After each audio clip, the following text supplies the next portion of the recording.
And I'm just excited because I get to introduce one of my favorite people, my colleague, my good friend, my co-conspirator, Rhode Island State Senator Tiara Mack.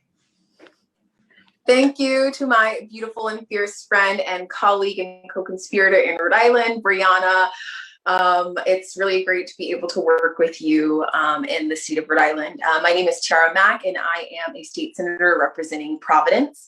I'm also the lead sponsor of legislation written by the Renew Coalition to establish green justice zones in an area of my district known as the Port of Providence. If you aren't familiar with the port, it is a low-income, predominantly Black and Latinx community. For decades, giant corporations have poisoned the port's air, just as they've done to many other Black and brown and low-income neighborhoods around the country.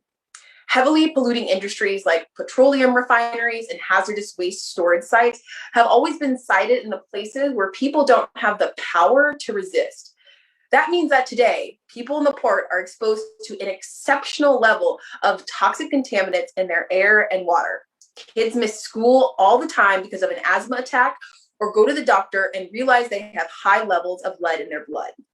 The people of the port are sick of having their lives and health put in danger so that someone else can turn it into a profit.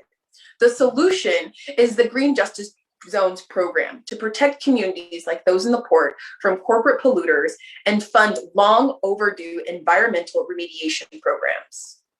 Green justice zones are patches of the future. They start a just transition in the communities that need it most. A green justice zone in the port would dismantle toxic industries and fund remediation projects. The program would create a democratic process for residents to decide how that funding gets used, replacing lead pipes, installing air filtration systems, building a community microgrid.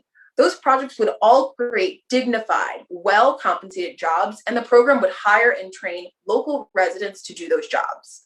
In doing this, the Green Justice Zone program would be a model for the rest of the state and country, showing the health and prosperity that are within reach when we invest in frontline communities.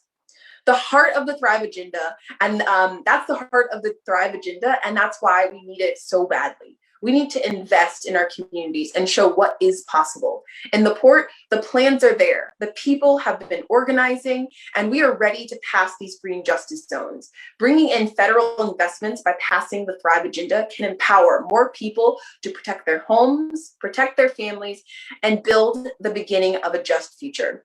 Thank you. Thank you, Tiara. As usual, I'm always so moved by your words and everything you have to say. The work we do is very important, especially in our own backyard. So I thank you again for sharing. And I think you said it perfectly. Our communities are organized and they know how to address our most urgent needs for good jobs, affordable housing and food, and clean air and water.